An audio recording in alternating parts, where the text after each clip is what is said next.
It begins with tax reform. Let's not have the most expensive business tax rate in the world. We should freeze all federal regulations for 1 year except for health and safety. It would bring the money back into the United States to help build jobs by American companies and get our economy moving again. The death tax is gone. We eliminate the payroll tax. We eliminate the Obamacare taxes. A flat tax for everybody, no exemptions, no deductions, no shelters. Candidates clashing over taxes at last night's debate. As a recent Fox News poll shows, nearly half of Americans feel pessimistic about the economy there. So whose financial plan will boost the economy and job growth the most? Here to weigh in is senior writer for Opportunity Lives and the founder of Bold Global Media, Carrie Sheffield. Economy, the #2 issue in the polls behind national security. Who was last night's winner? Oh, well, it was very interesting. I think in general that Marco Rubio came out very strong. I think he had the best defenses for what he was proposing and also the best responses to some of the proposals. For example, the Chinese tax and the penalizing basically goods coming into the U.S. And that's allegedly Donald Trump's plan that he brought to the New York Times, but he says that he didn't advance that plan. Let me get back to Rubio with you, because one of the things that he supports is a constitutional amendment to balance the budget. Some critics say that that would just increase the budget deficit. Well, it's interesting. I mean, a lot of people have been talking about that for a long time, Republicans. I mean, I think conceptually it's a good idea, but I mean, you're right. I think once you put yourself into a straitjacket, then you're going to be potentially in trouble later on.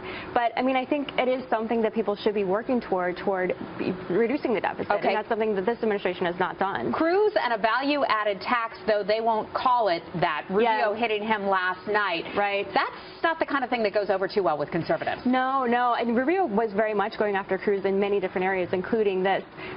So Rubio was calling it a value-added tax, and Cruz came back and said, no, this is a business tax, and it's flat, and it's going to make it easier for planning.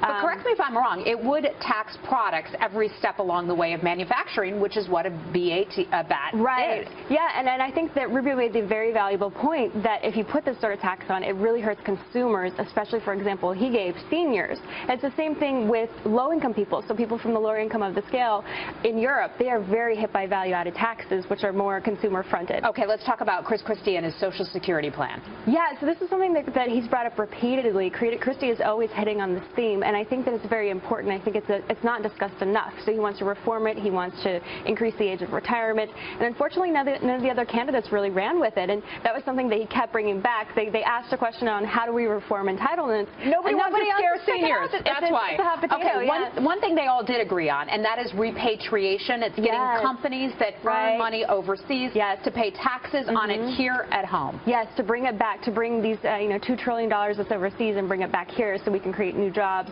so we can get that income flowing into the American economy as opposed to abroad. So we'll see if that's going to happen. I mean, I think that's something the Obama administration has been trying to do, but I think they haven't been going about it in a smart way. I think they've been sort of anti-business instead of working with business to say, hey, let's make this work for all of us instead of just taking the hammer and beating people over the head. Okay, basically. We got to go. Any #1 winner you in your view from last night? I think they all had some interesting points, but I think, as I said again, I think Rubio had the strongest night. I think he held his own and was able to actually go on offense on some good points. Carrie Sheffield, thanks so much. We've got to leave it there. Thanks. Love to have you. Good to be here. Thanks. All right.